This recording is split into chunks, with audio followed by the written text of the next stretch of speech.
The cold tile bit into my bare feet, a familiar, unwelcome shock. I stood in the YMCA locker room, showers dripping, no one there, the hollow echo of the water against ceramic the only sound besides my own shallow breath. It was past closing, technically, but the attendant, a quiet man who usually kept to himself, never seemed to mind me lingering. He knew my routine. He probably knew my emptiness too.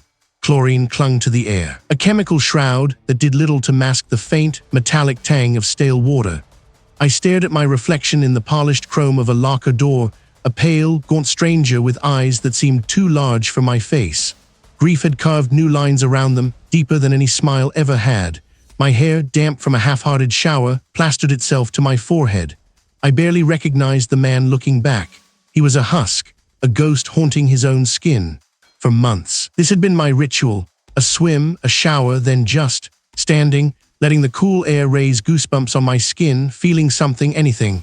The rhythmic drip, drip, drip from the showerheads used to soothe me, a monotonous lullaby. My sister, my parents gone, a car wreck, a single brutal moment that had ripped the world out from under me. I was the last flicker of a flame that had burned bright for generations, now reduced to a dying ember. I pulled on a faded t-shirt, the fabric scratchy against my still damp skin. Each movement felt heavy, an effort against an invisible current dragging me deeper. My jeans felt loose. I hadn't eaten properly in weeks, not since the last funeral, not since the last empty plate pushed away. The world outside the YMCA felt vast and indifferent, a place I no longer belonged. My small apartment was a mausoleum of memories, each object a silent accusation. I'd stopped answering calls from the few colleagues who still bothered, their well-meaning condolences sounding like fingernails on a chalkboard. I was an island adrift. A crumpled envelope lay on the bench beside my gym bag. It had arrived that morning, tucked beneath the usual stack of junk mail. No return address, just a crisp, formal font. I'd almost tossed it, another bill, another reminder of responsibilities I couldn't face. But something about the heavy paper, the archaic seal, had caught my eye. I'd opened it slowly, my fingers clumsy. It was from a legal representative, a firm I'd never heard of, based in a town I couldn't place on a map. The language was precise, almost clinical. It informed me, Seth, of the unexpected passing of a distant relative, a great-aunt I hadn't known existed. Beatrice Thorne. The name meant nothing to me.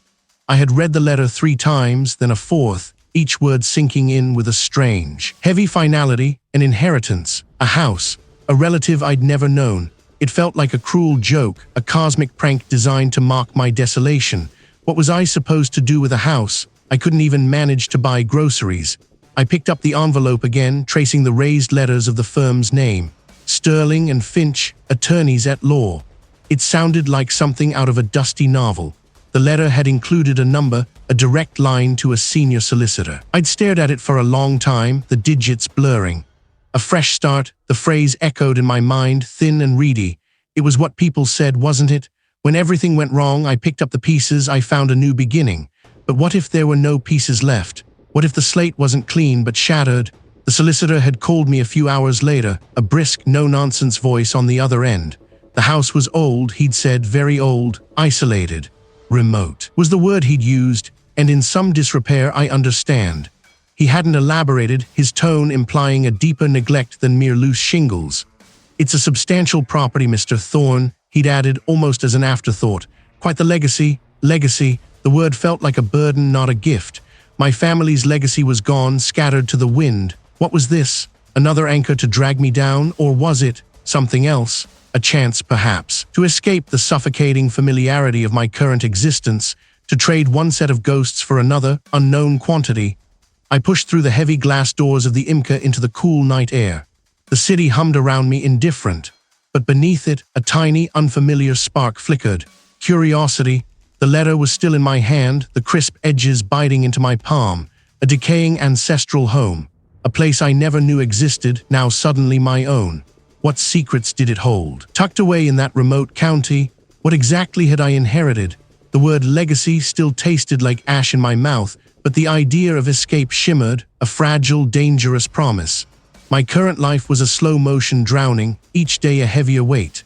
This house, this inheritance, was a wild card, a gamble I felt compelled to take. Better a fresh hell than the stale one I knew. I packed what little I truly valued: some books, a worn leather journal, a few photographs I hadn't been able to part with, and left the city behind. The drive was long, the landscape gradually shedding the last vestiges of human sprawl. Paved roads gave way to cracked asphalt, then to gravel, the trees closing in, taller, older, their branches intertwining overhead like skeletal fingers. The air grew cooler, carrying the scent of damp earth and pine needles. My phone lost signal miles back. A part of me, the part that still clung to reason, screamed at the isolation, but the other, deeper part welcomed it. No more pitying glances, no more forced conversations, just me, then the house. It didn't simply appear, it loomed. Hidden by a thick curtain of ancient oaks and weeping willows, the driveway a barely discernible track swallowed by weeds, it rose like a forgotten monument. Stone, dark and mottled with lichen, formed its bulk, punctuated by tall, narrow windows that stared out like vacant eyes. The roof sagged in places, tiles missing, and a chimney on the far side looked ready to collapse. Ivy, thick as a man's arm, snaked across the facade, pulling at gutters, obscuring details. It wasn't just old, it was ancient, breathing a history I could almost taste on the wind. A shiver, not entirely from the cold, traced a path down my spine. This wasn't a fresh start. It was an archaeological dig into someone else's past, and I was the reluctant excavator. A car crunched over loose gravel, pulling up to the overgrown porch. The front door, thick and studded with iron, looked like it belonged to a medieval fortress. It slid into the lock with a rusty sigh, and with a grunt of effort I pushed. The door swung inward, dragging over the warped floorboards with a drawn-out shriek. A cloud of dust, thick and suffocating, billowed out, carrying with it the scent of decay, damp earth, and something else. Something metallic and sharp, like old blood. Or perhaps just rust. I tried to dismiss it.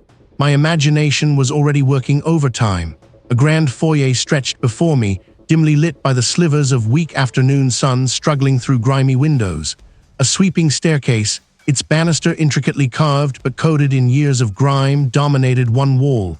Dust motes danced in the sparse light, endless swirling galaxies in miniature. Every surface was draped in a thick blanket of gray. My footsteps echoed, swallowed by the vastness. I dropped my bag and stood for a moment, listening. The house groaned around me, a symphony of settling wood and creaking beams, or was it?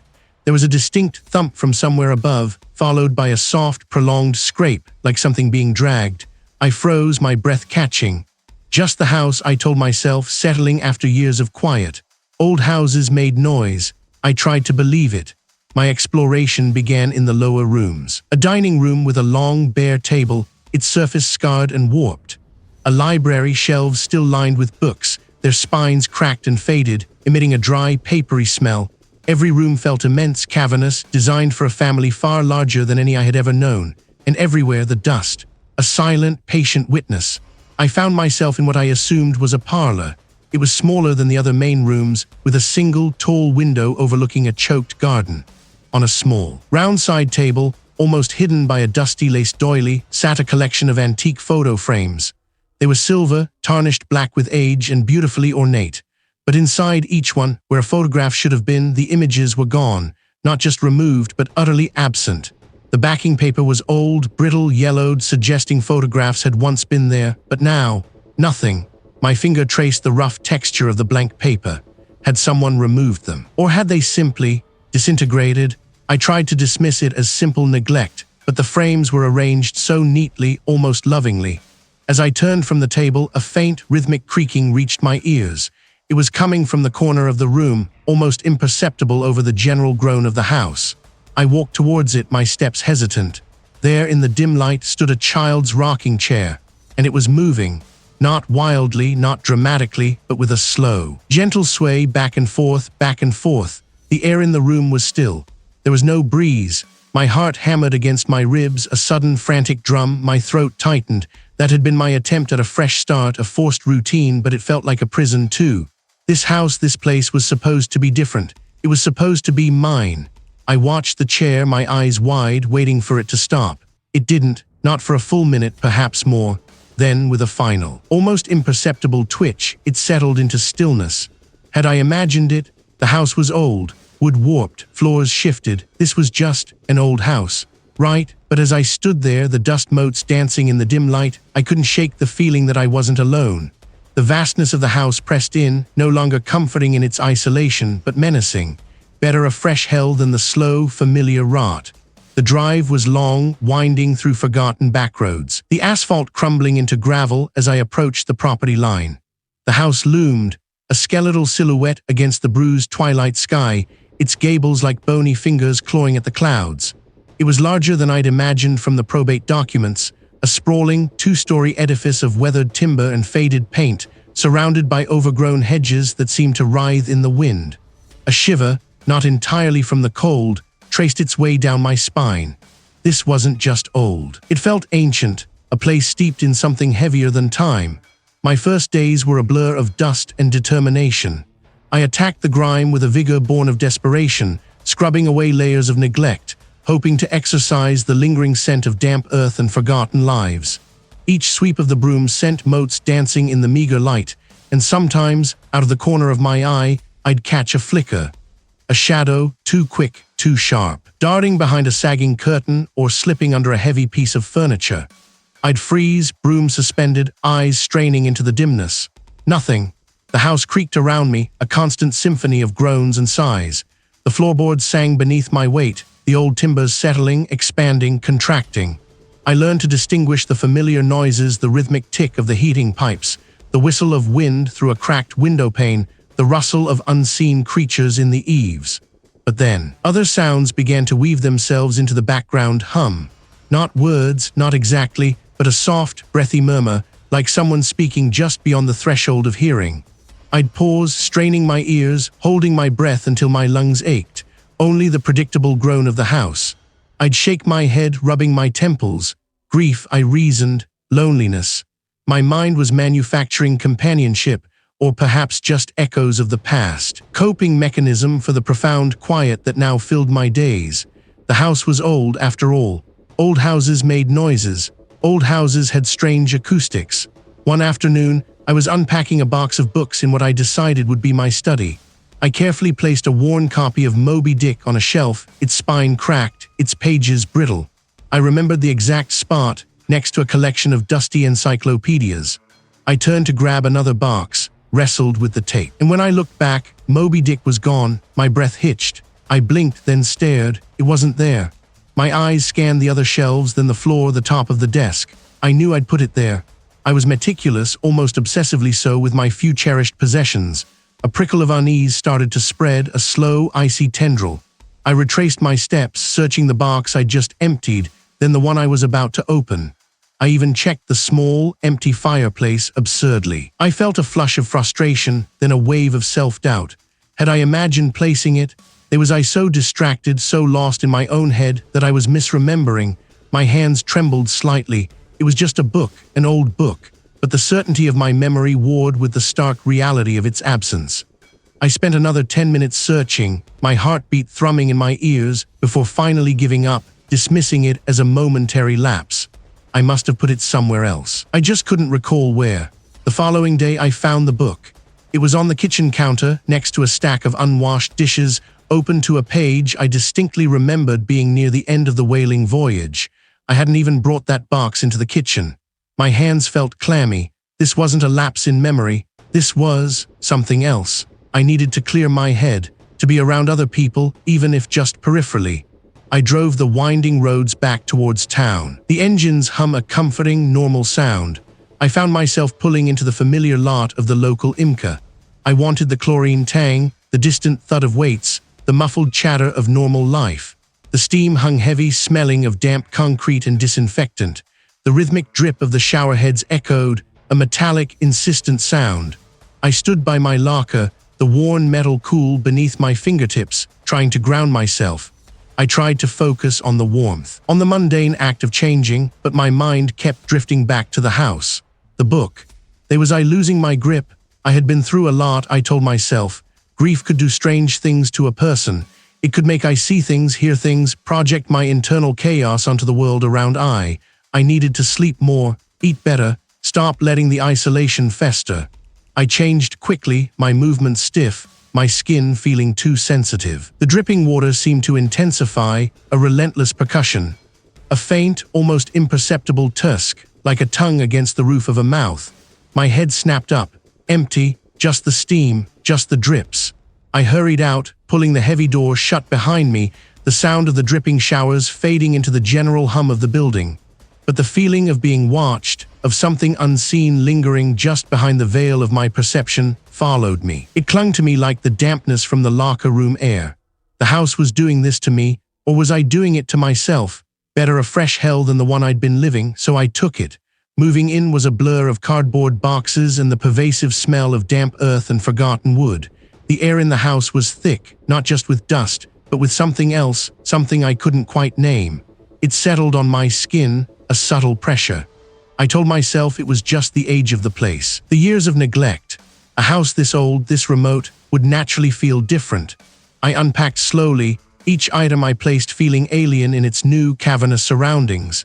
The silence here wasn't empty, it hummed, a low, resonant note that seemed to vibrate in my bones. The first week was a strange dance between novelty and unease. I found myself walking through rooms, my hands trailing over rough plaster and cold window panes, half expecting a tour guide to materialize and explain the history. No one ever did. But then the cold spots started. Not just drafty corners, this was different. It would linger, a small, invisible cloud, before dissipating as quickly as it came. Specific, deliberate. Then came the sounds, a faint scuttling in the walls, like something too large for a mouse. The sigh of floorboards overhead when I knew I was alone. A creak from the locked attic door. A sound like old bones shifting. I'd freeze, coffee mug halfway to my lips, listening until the silence stretched so taut it began to ring in my ears. My breath would catch in my throat. I'd rationalize it as the house settling, the old timbers adjusting to the changing humidity. But the explanations felt thin, like tissue paper over a gaping hole. My skin prickled constantly. I tried to ignore it, to focus on the determination that had brought me here. A fresh start. A new life. I painted the kitchen a pale, hopeful yellow. I scrubbed grime from windows until the light, however weak, could penetrate. It made breathing feel like an effort, as if the air itself was reluctant to enter my lungs. Sleep became a fractured thing. It was during one of these restless nights, the feeling of an unseen presence pressing down on me, that I finally admitted my rationalizations were failing. This wasn't just an old house. Something was here. I needed answers. My determination, now tinged with a desperate urgency, shifted from renovation to investigation. I started with the internet, hunched over my laptop, the screen a small flickering beacon against the vast, dark rooms. I typed in the address, the family name. The search results were sparse at first, old property listings, census records. Then I dug deeper. Local historical societies, archived newspaper articles. A fire in the late 1800, claiming an entire family. The articles were vague, short on details, long on implication. They spoke of local superstitions and unfortunate coincidences. But the pattern, however faint, was there. A thread of tragedy woven into the very fabric of this place. The digital clues were unsatisfying, too distant. I needed something tangible. I started combing through the house itself, a forensic search for its buried history. The attic, previously just a dusty repository of forgotten things, became my primary target. Under sagging eaves, amidst moth-eaten furniture and cracked porcelain, I found it, a heavy leather-bound ledger, its pages brittle and yellowed. It wasn't a diary, not exactly, more like a property log, but interspersed with strange, cramped annotations in faded ink. Names, dates, and then cryptic remarks. It feeds. The words were a punch to the gut. I closed the ledger, the old leather feeling suddenly predatory in my hands. I needed to clear my head, to escape the suffocating air of the house, if only for an hour. I drove into town, the old pickup truck feeling like a sanctuary. I ended up at the YMCA locker room, showers dripping, no one there. The sound of the running water, the sterile smell of chlorine, was a sharp contrast to the house. But even here, the words from the ledger echoed in my mind. I found myself listening again, straining to hear something over the rush of water, anything that might signify I wasn't truly alone. Back at the house, the ledger lay open on the kitchen table, its ominous words still staring up at me. My heart thumped, a frantic drum against my ribs. I picked it up again, my fingers trembling as I turned to the final, unfinished entry. It was just a single, sprawling word, barely legible, scrawled across the page as if in a final, desperate gasp. My breath hitched. The air in the kitchen, despite the sun struggling through the grimy window, felt suddenly heavy, pressing down on me. I wasn't alone. I hadn't been alone since I arrived. But what exactly was hungry, and for what? The chilling whisper, hungry, had burrowed into me, a splinter of ice beneath my skin. It wasn't just the house's cold. It was a presence, malevolent and patient. I understood then that I couldn't simply exist within these walls, waiting for whatever it was to make its next move. I had to understand it. I had to fight back, or at least understand what I was fighting. Determination, a brittle, unfamiliar sensation, settled in my gut. I would find answers. My search began in earnest, a grim excavation of the house's secrets. I started with the study, a room I'd mostly avoided, filled with the scent of decaying paper and stagnant air. Dust motes danced in the sparse shafts of light that pierced the grimy windows, illuminating shelves crammed with leather-bound tomes and forgotten ledgers. I ran my fingers over cracked spines, each book a silent witness to generations. Nothing jumped out, no obvious diary or confession. The air up there was thick, heavy with the smell of dry rot and mothballs. Cobwebs, thick as spun sugar, draped over forgotten furniture shrouded in yellowed sheets. I pulled at a loose floorboard near the chimney, more out of a vague instinct than any real expectation. It came up with a groan of aged wood, revealing a shallow cavity beneath. Inside, tucked away from prying eyes, lay a small, tarnished metal box. My fingers trembled as I unlatched it. Inside, nestled amongst dried leaves and desiccated insects, were a handful of brittle, handwritten letters, a faded daguerreotype, and a small, leather-bound journal. The journal's cover was worn smooth, its pages brittle, inked in a looping, elegant script. The dates spanned a century ago.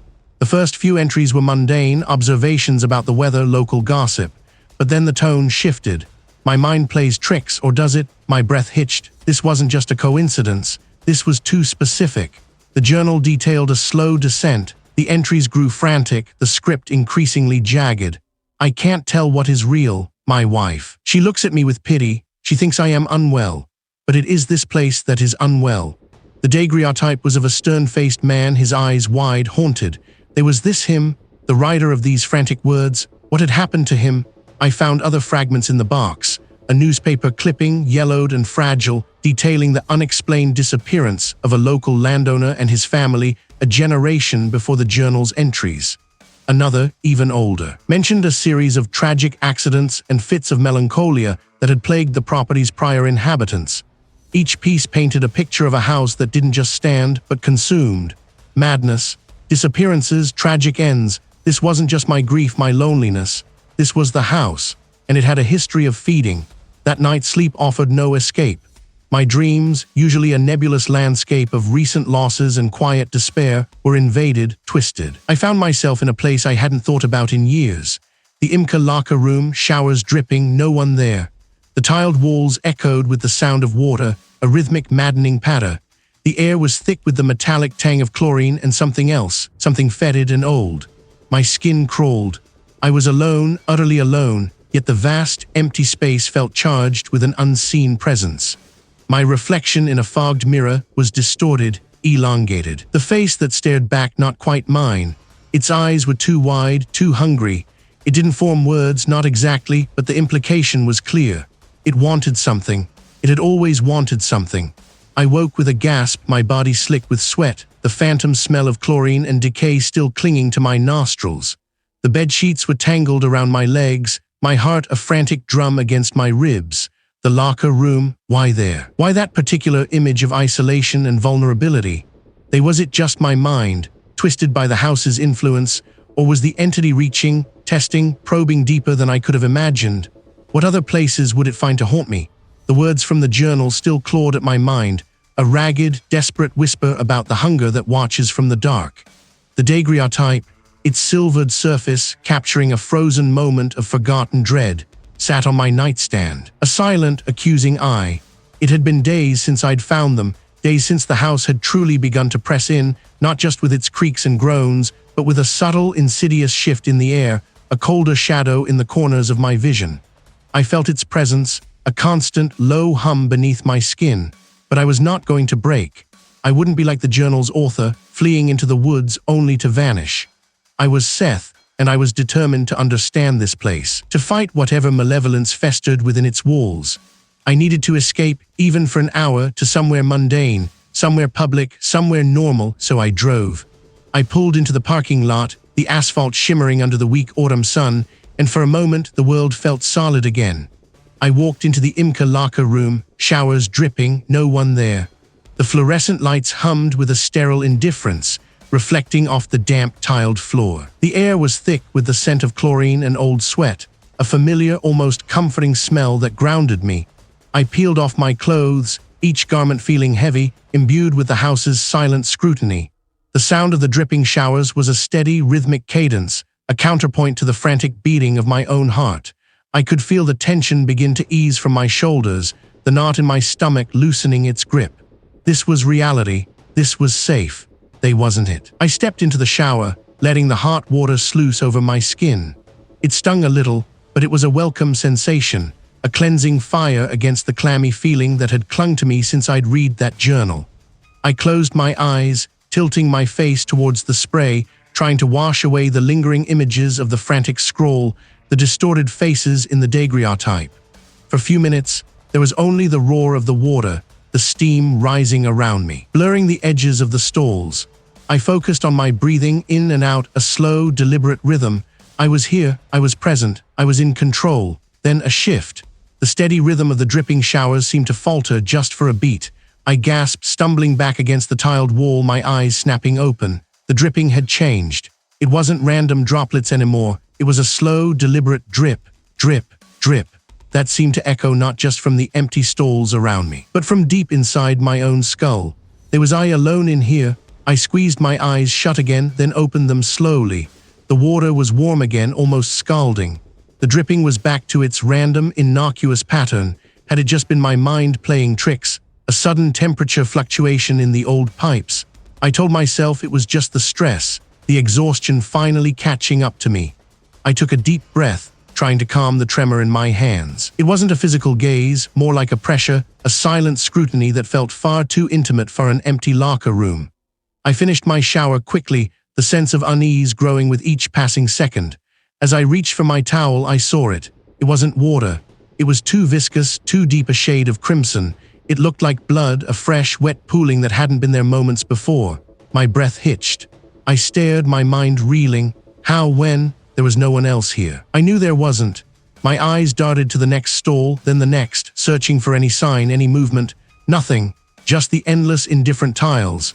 I knelt, my fingers trembling as I reached out, hesitant towards the stain. Just before my fingertip touched it, the red began to spread, not like a liquid seeping, but like an ink blooming on paper, forming an intricate, swirling pattern. A pattern that twisted into a single, unmistakable word. Written in that sickening crimson, alone. The dripping showers seemed to have stopped entirely. The humming of the fluorescent lights died. I stumbled back, grabbing my towel, wrapping it around me like a shield. My eyes were fixed on the floor, on the word, on the impassable spreading stain. It shimmered, seemed to pulse with a faint internal light. Then, as quickly as it had appeared, the stain began to recede, pulling back into itself, shrinking, fading, until the tile was once again immaculate, clean and horribly empty. There was no trace, not a drop. Was I losing my mind? Had I imagined it? The heat in my face, the nausea churning in my gut, the frantic tremor in my limbs, they felt real enough. But the evidence, it was gone. I snatched my clothes, fumbling with the buttons, my fingers numb. My reflection in the mirror above the sink showed a wild-eyed stranger, a man on the precipice. I saw the fear etched into my features, the pallor of my skin. And for a split second, in the periphery of that reflection, a flicker. I spun around, my heart leaping into my throat.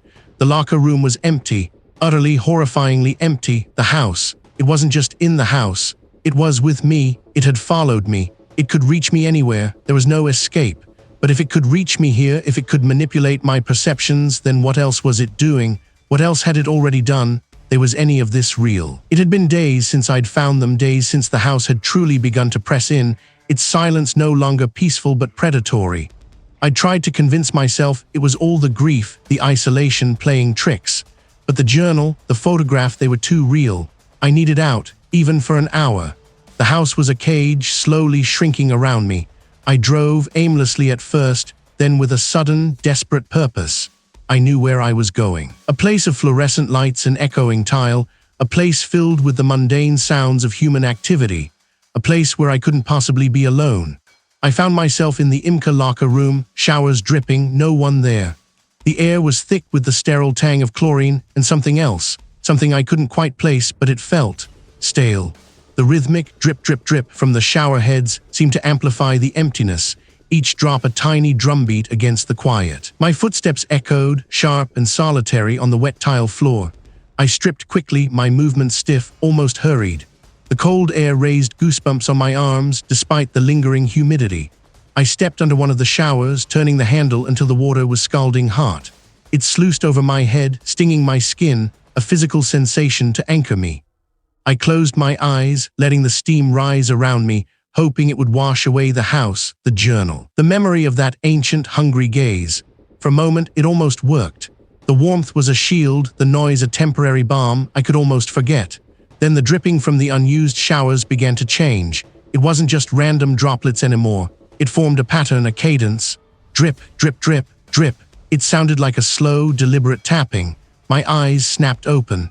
The steam swirled, momentarily obscuring the far end of the room. I strained to see. But there was nothing. Just the chrome fixtures, the slick green-tiled walls. Tap, tap, tap. It wasn't coming from the showers. It was coming from inside my head, or so I tried to tell myself. I retired, Seth. The voice was gentle, impossibly kind. It wasn't a voice I recognized, yet it felt familiar, like a half-forgotten dream. So very tired of being alone. A shiver, unrelated to the water's heat, traced a path down my spine. I gripped the shower handle. My grip tight. This couldn't be happening, not here. This was a public place. There were other people somewhere just beyond these walls. I told myself that. I repeated it in my mind, a desperate mantra. The voice continued, a comforting murmur. I don't have to be, Seth. It promised understanding, a deep, resonant empathy that cut through my defenses, right to the core of my despair. We understand your sorrow, we know your pain. My breath hitched. The water felt suddenly too hot, suffocating. I turned it off with a violent twist. The sudden silence was deafening, broken only by the continued, unsettling rhythm of the phantom drips. My heart hammered against my ribs, a frantic bird trapped in a cage. I felt a profound sense of wrongness, a violation. This wasn't comfort. This was an invasion. I reached for my towel, my hands fumbling. I needed to get out. Now, I pulled on my clothes, my fingers clumsy with haste. The locker room stretched out before me, vast and empty, yet I felt an undeniable presence. Stay, Seth, you belong here. I spun around, my eyes darting frantically. Nothing, just the empty lockers, their metal doors reflecting the dull overhead lights like dead eyes. I grabbed my phone from my locker, my only link to the outside, to sanity. I needed to call someone, anyone, a colleague, an old friend. I needed to hear a real voice, a human voice. My fingers trembled as I tried to unlock the screen. The screen remained stubbornly black. I pressed the power button again, then again, with increasing desperation. It was dead, completely, utterly drained. I knew I'd charged it last night. I always did. Panic began to bubble, hot and acrid in my throat. I squeezed the phone as if willing it to life. It had been made dead. The entity, it had followed me. It hadn't stayed in the house. It was here, in this sterile, public place, and it was cutting me off. I looked around the locker room, truly looked. The silence was no longer peaceful. It was expectant, waiting. I don't need them, Seth. It was a resonant hum vibrating through the tiles, through the very air. It was everywhere and nowhere. It was inside me. It felt like an answer to every lonely night, every silent meal, every moment of aching loss. It felt like surrender, but I wouldn't. I wouldn't give in, not yet. I stumbled out of the locker room, nearly tripping over my own feet. The main hall of the YMCA was still quiet, but the presence receded slightly here, like a tide pulling back. I didn't stop, didn't look back. I burst through the front doors, gasping in the cool, indifferent air of the outside world. I reached my car, fumbling with the keys, my hands shaking so violently I almost dropped them. I started the engine, the familiar rumble a blessed sound, and sped away from the building. I drove, faster than I should have, my eyes fixed on the road, trying to outrun the phantom hum that still vibrated in my ears. It had reached me even here, in the supposed safety of a public place. What did it mean, this offer of comfort, this insidious invitation to never be alone again? Rye night, every gnawing emptiness I'd ever felt. The hum was a mirror, reflecting my deepest fears and giving them a terrible voice. It promised understanding, companionship, an end to the solitude that had been my constant companion since everything. I stumbled back from the bathroom mirror, my breath catching in my throat. This wasn't just the house anymore. This was me. This was my mind, unraveling, weaving elaborate fictions from grief and isolation. I had to prove it. I had to get out. My determination, thin and brittle, became a lifeline. I would leave the house, the source of all this creeping madness, and prove to myself that the entity, the whispers, the chilling sense of being watched, were nothing more than the echoes of a broken mind in a decaying place. I grabbed my keys, my wallet, anything that grounded me to a reality that felt increasingly distant. The air in the hallway felt thick, like wading through molasses. Every shadow seemed to stretch, to writhe. I didn't look back as I pushed through the front door, the old wood groaning a protest that sounded too much like a sigh. The drive was a blur. The familiar streets, the mundane storefronts, they all seemed alien, filtered through a haze of fear and exhaustion. I gripped the steering wheel, gripped tight, forcing myself to focus on the yellow lines, the brake lights ahead. I needed a place devoid of the house's influence, a place of sterile, public normalcy. The air was thick with the smell of chlorine and damp concrete, a scent that used to evoke memories of childhood swimming lessons, of carefree afternoons. Now it just felt heavy. The relentless drip of water from the shower heads echoed through the empty space, a monotonous rhythm that grated on my nerves. My footsteps on the wet tiles sounded unnaturally loud. My heart beat a frantic drum against my ribs. No one, just me and the dripping water. I forced myself to breathe, to tell myself this was normal, just a quiet afternoon. Everyone was at work or school. It wasn't peaceful. It was expectant. I heard it then. It was the dripping. The individual drops of water falling from rusted nozzles seemed to coalesce. Each drip wasn't just water hitting tile. It was a faint click, then another click and another. They formed a pattern, a cadence, a rhythm that started to mirror the frantic pounding in my own chest. Drip click, drip click, drip click, click click. I stopped at a row of lockers, my hand hovering over a cold metal door. My skin prickled. The air, already cool, seemed to drop several degrees, raising goosebumps on my arms. I could feel my breath, shallow and rapid, misting faintly in front of me. The sound of the dripping changed again. It wasn't just the rhythm now. It was the tone. Each drop resonated with a subtle, low thrum, like a plucked string barely audible beneath the regular splash. But it was there. It was growing, the hum from the house. It was here. It was in the very water, in the very air of this sterile, public place. I spun around, my eyes wide, searching the empty space. Nothing, just the rows of lockers, the tiled floor, the incessant dripping. But the feeling of being watched was overwhelming, a physical pressure on my back. It was closer than it had ever been. A locker door at the far end, one I was sure had been closed moments before, creaked open a fraction, just a sliver. I stared at it, transfixed, my breath hitched. It was a sigh, long, drawn out, and utterly, undeniably human. But there was no one there. I knew it. I had checked. The sigh was followed by a faint, wet slithering sound, like something heavy and damp being dragged across the tiles, just beyond my line of sight, behind the open shower curtains. It wasn't loud, not overtly threatening, but it was there. It was real. It wasn't in my head, not anymore.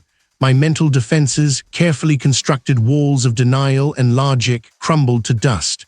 This wasn't a trick of the light, or a hallucination born of grief. This was happening, here, now, away from the house. It had followed me. No, not followed. It was with me. It had attached itself, woven itself into the fabric of my perception, my very being. I jolted forward, a choked gasp escaping my lips. The dripping showers, the clinking lockers, the eerie sigh, they all faded into a single, resonant hum that filled my ears, vibrating behind my eyes. It was the same hum from the house, but amplified, intimate, as if it was originating from inside my own skull. I squeezed my eyes shut, desperate for it to stop, for the world to reset. But the dripping, the hum, the suffocating presence, it was all still there. Stronger, more demanding. I was trapped, not just in the house but in my own skin with this thing. It had found me. It had claimed me. But what did it want? I stopped at a row of lockers, my hand hovering over a cold metal door. My skin prickled. It wasn't a steady plink-plink anymore, but a series of erratic, wet thwacks and gurgles, as if something heavy was being dragged through a pipe or struggling just out of sight. The metallic tang in the air grew sharper, an acrid scent I couldn't place, mixed with the faint, stale chlorine that clung to the damp tiles. My eyes scanned the empty room. Fluorescent lights hummed overhead, casting a sickly yellow glow on the rows of green lockers, reflecting off the wet floor. Each shower stall stood vacant, their curtains pulled back, revealing nothing but glistening porcelain and cold metal fixtures. No other bags, no forgotten towels, no sign of another soul. I was utterly alone in the YMCA locker room, showers dripping, no one there, and the silence, punctuated only by that grotesque plumbing symphony, felt like a physical weight pressing down on me. My fingers brushed against the locker door. It wasn't just cold, it vibrated. A subtle tremor that ran up my arm, making my teeth ache. This was it, I knew it. This was where the answers were, or where it wanted me to find them. The determination that had been burning in my gut since I left the house hardened. I wouldn't run, not anymore. I had to understand. I had to know what I was fighting. A sudden, jarring clank echoed from the far end of the room near the showers. I flinched, my head snapping towards the sound, but there was nothing. Just the empty stalls. The dripping intensified, now a frantic staccato like rain on a tin roof, but coming from inside the walls from everywhere. My ears began to ring, a high-pitched whine that threatened to drown out the world. The air grew heavy, thick, as if the moisture in the room had suddenly coalesced into a suffocating fog. My vision blurred at the edges. The lockers seemed to stretch, their green surfaces shifting, rippling like water. Loneliness, despair, a hunger. Ancient images flickered behind my eyes, not memories, but something alien, something forced. A seed of sorrow nurtured in the primal emptiness, growing, evolving. It was not born of this world, not truly, but had found a way to tether itself to root. Not a creature with limbs or eyes, but a consciousness, an insatiable appetite. I saw flashes of the house, not as it was now, but through centuries. A small, crude cabin first, then a grander structure built upon its foundations. Always it was there, a silent observer, a patient predator. It didn't choose its victims, it simply waited for them to come, drawn by circumstance, by loss, by the very grief it coveted. My own grief, my own aimlessness. It had been watching me, waiting for me to break, for the perfect moment to extend its tendrils. It feeds, not on flesh, but on the echo of a soul, the residue of hope twisted into despair, the warmth of love congealed into icy loneliness. It didn't want to kill quickly, that was too wasteful, a husk. I saw the others, not faces but sensations, the quiet despair of the matriarch who lost her children, the bottomless grief of the farmer whose crops failed year after year, the crushing loneliness of the young artist, rejected and forgotten, each one a feast, each one twisted and consumed, their perceptions warped, their realities bent, until they welcomed the embrace of nothingness. They thought they were going mad.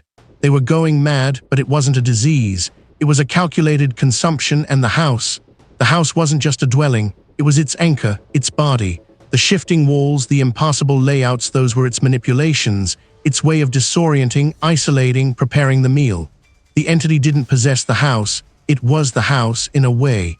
A living, breathing, malevolent structure. It didn't just want to consume my emotions. It wanted to become me. Not to possess my body, but to absorb my very essence, my memories, my identity, adding them to its own vast, ancient consciousness. To live through me, to experience the world through my senses, until I was indistinguishable from its own formless being. I wouldn't just die, I would cease to be Seth. I would become a part of it, another whisper in its endless, hungry mind. My knees buckled. The fluorescent lights flickered once, twice, then settled back into their dull hum. The dripping from the showers was back to its irregular, quiet rhythm. The metallic tang faded, leaving only the faint chlorine. The lockers were just lockers, the floor just wet tiles, but I was not the same. The knowledge was a searing brand in my mind. It was ancient, it was hungry, and it was inside the house, waiting for me. I pushed myself upright, my hands shaking against the cold metal. My breath hitched. How had it shown me this? And what did it want me to do with the truth? The images still clawed at the edges of my thoughts, the primal void, the seed of sorrow. Not a memory, no, but a forced understanding, like a key turned in a lock I didn't even know existed. It wasn't born of this world, not truly, but had found a way to tether itself to root. Not an alien parasite, but something far older, a fundamental wrongness that had simply found a place to grow. And that place was here in this house, and now perhaps in me. But the understanding, the sheer, cold clarity of it brought with it a A tiny, desperate ember of resolve. If it had a root, it could be severed. If it had a tether, it could be cut. My grief, my despair, those were its nourishment, yes, but the house itself, the physical structure, must be its anchor. I'd seen fragmented recollections in the journals, hints of objects, places, forgotten rituals. I dismissed them as ramblings then, the madness of previous inhabitants. Now I saw them as blueprints. I spent what felt like days, or maybe just hours, poring over the brittle pages, my fingers tracing the faded ink. My eyes burned, but I didn't stop. The house groaned around me, a low, constant hum that used to unnerve me, but now felt like a taunt. I ignored it, I focused. I had to. There. A repeated symbol etched not just in the margins of a diary, but crudely carved into the underside of a loose floorboard I'd once found, then forgotten. A specific combination of angles and lines. And then a reference almost hidden in plain sight, the heart of the stone. Not a literal heart, I knew, but a central point, a nexus. This was it. This was the way out, the way to fight back. The entity fed on despair, yes. But it needed a body, a vessel, a place to thrive. I was not just its food, I was its new home, and I would evict it. My plan was simple, born of desperation and the sliver of knowledge I now possessed. The symbol, the heart of the stone, it pointed to the house's oldest foundations, a section of the cellar I'd always avoided, the air there heavy and stagnant. I would go there. I would find whatever object bore that symbol, whatever served as its primary anchor, and I would destroy it. I moved through the house with a purpose I hadn't felt in months. Each creaking floorboard, each draft of cold air felt like a challenge, not a threat. I gripped the heavy, tarnished iron poker from the fireplace, its weight solid and reassuring in my hand. This wasn't some abstract battle of wills. This was a physical confrontation. I flicked on my phone's flashlight, the beam cutting through the gloom, revealing ancient stone walls, shelves of forgotten jars, and the unsettling stillness of things long undisturbed. I pushed through cobwebs, ignoring the prickle of unseen insects. Deeper, further, the symbol, I was sure, pointed to the very bedrock of the house. I found a low archway half obscured by stacked crates. Beyond it, the air was even heavier, thick with something metallic and damp. I squeezed through, my breath catching in my throat. The space was smaller, circular, its walls rough-hewn stone. It was unremarkable, smooth, almost black. But for the faint, barely visible lines etched into its surface, the symbol. The heart of the stone. My hand trembled as I raised the poker. A low hum vibrated through the floor, through my boots, up my legs. The air in the small chamber grew dense, heavy, pressing in on me. A faint, almost imperceptible shimmer seemed to emanate from the stone itself. It was aware. It knew what I intended. I brought the poker down, a guttural cry escaping my lips. The impact never came. Instead, the stone pulsed, a wave of pure, concentrated wrongness radiating outwards. The walls of the chamber seemed to ripple, to melt, losing their solid form. My vision blurred, twisting, and the sound of the entity's hum intensified, filling my head, drowning out my own thoughts. Then abruptly the hum ceased. The heat vanished. I stood disoriented, the iron poker still clutched in my hand, but the stone chamber was gone. The rough-hewn walls had dissolved. The smell of damp earth had been replaced by something sharp and chemical. My feet were no longer on cold stone, but smooth, cool tile. My eyes adjusted. I was standing in the YMCA locker room, showers dripping, no one there. The sudden shift was jarring, a physical blow. The stark white tiles, the rows of empty metal lockers, the sickly fluorescent lights humming overhead, it was all so terribly, unnervingly mundane, yet utterly impossible. The air hung thick with the smell of stale chlorine and damp concrete. I spun around, my heart racing. There were doors, yes, leading out to what I assumed was the main facility, but they felt impossibly far away, distorted, as if seen through a heat haze. I stumbled towards one, my hand reaching for the cool metal handle, but it felt wrong, intangible.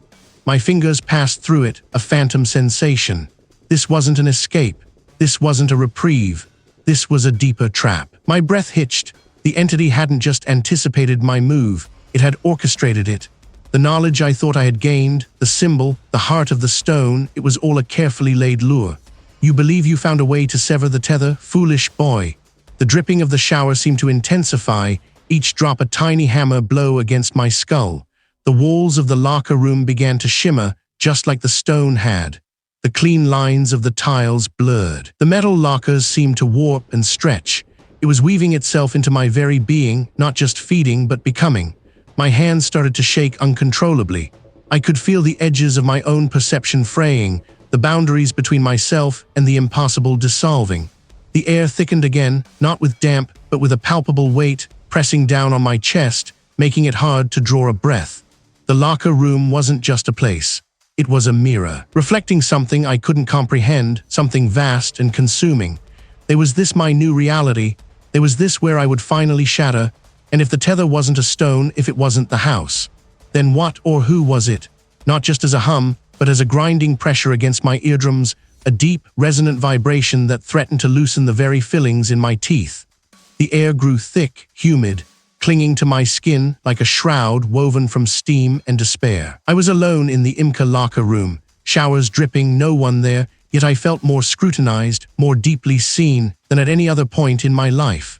The tiles on the floor began to ripple, not with water, but with something beneath them, a dark current that pulsed and writhed. The fluorescent lights above flickered, casting long, distorted shadows that danced like hungry specters. It felt like the entire structure of the building was shifting, groaning, adapting to a new, monstrous geometry. My breath hitched in my throat, a ragged, insufficient gasp. It felt like 1,000 icy tendrils, each one seeking purchase, burrowing beneath my skin. Each drop now sounded like a heavy, viscous liquid hitting concrete, not water. My vision swam. The shower curtains, once a faded institutional green, now seemed to undulate with an unseen current, their plastic folds twisting into grotesque, almost skeletal shapes. When I opened them again, the locker room was still there, but it was different. The air shimmered with a sickly purple-black haze, and then I saw it, or rather felt it. It wasn't just in the room, it was the room, it was me. You are mine, you are empty, let me fill you. The words weren't words, they were sensations, loneliness, grief, despair. They flooded my consciousness, overwhelming me, each one a sharp, poisoned dart. The entity wasn't just recalling my pain, it was becoming my pain, feeding it back to me tenfold. My knees buckled. I slid down the locker, my back scraping against the cold metal. My muscles spasmed, a violent tremor that shook my entire body. I tried to scream, but no sound escaped. My throat was constricted, as if a hand, unseen and impossibly strong, was squeezing the very air from my lungs. I felt myself shrinking, dissolving, my identity fracturing under the relentless assault. Give in, Seth. It is easier. It is peace. The thought was seductive, a siren song promising an end to the agony, an escape from the crushing weight of existence. For a moment, a terrifying, lucid moment, I almost did. I felt the surrender begin, a loosening in my core, a release of all resistance. But then a flicker, a memory, unbidden, sharp and clear despite the encroaching haze. It wasn't a grand revelation, not a forgotten magical spell. It was just a small, mundane moment, my mother years ago. After my father left, sitting me down at the kitchen table. His eyes, though tired, held a fierce, unwavering light. You have to be strong, Seth, he'd said, his voice soft but firm. Even when it feels like you can't be, strength. Not physical strength, but something deeper, more fundamental. A stubborn refusal to break. I remembered the ache in my chest when I found her old journals, the burning determination to understand. Fight for what was left of my family's legacy, not to become another victim. This house, this entity, it had taken so much, it would not take me. A growl tore from my throat, raw and unfamiliar. It was not a sound of fear, but of defiance. My hands clenched into fists, nails digging into my palms.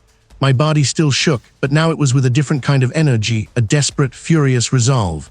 I pushed back, not with magic, not with strength, but with unadulterated will. I don't get to have me. The entity recoiled, a subtle, almost imperceptible shift in the air, a momentary lessening of the pressure. It was surprised, it hadn't expected this. It had expected surrender, a quiet fading into its embrace. But I was not fading, I was burning. The locker room walls still warped. The showers still dripped that thick, viscous sound, but now within the purple-black haze I saw something else. Faint, almost transparent. A shimmering outline. It was a door. Not a physical door, but a doorway of perception. A fleeting glimpse of an escape that hadn't been there a moment before. What lay beyond it, and how could I reach it? The cold still gnawed, the whispers still clawed, but I was burning. Not with fever, not with rage, but with a strange, fierce clarity. It had expected me to crumble, to become another whisper in its endless chorus of despair. But something had shifted. the fog in my mind. The suffocating blanket of grief it had woven had thinned. I could see the threads now, feel the insidious pull, and I could, for the first time, resist. My defiance, raw and unexpected, had startled it. I felt its momentary retreat, a shuddering emptiness in the air where its oppressive presence had been thickest. It was a fleeting victory, a gasp of clean air before the next wave. I knew it wasn't over. This was a direct challenge, and it would retaliate with everything it had. The walls of the ancestral home seemed to ripple, the very air distorting around me. The air grew heavy with chlorine, and the echoing drip of water began. I was in the YMCA locker room, showers dripping, no one there. The sudden shift wasn't disorienting in the way a physical relocation would be. It felt more like a projection, a mental landscape conjured by the entity, designed to isolate and break me. It was fertile ground for the entity, a place where loneliness had already taken root long ago. The sound of the dripping water intensified, each drop hitting the porcelain with the force of a hammer blow against my skull.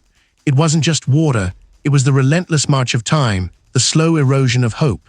The walls of the locker room were institutional white, stained with age and mildew, reflecting the faint, sickly glow from unseen lights.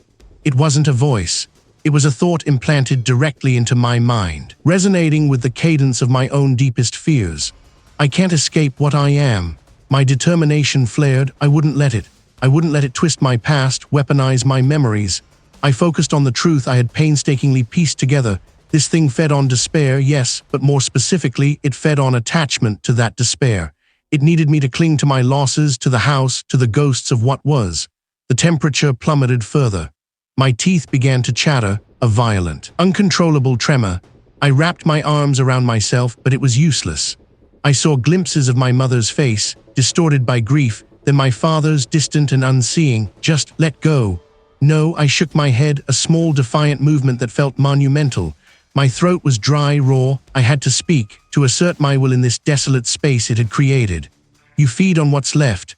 I rasped, my voice thin, swallowed by the echoing locker room. You don't create it, you just consume.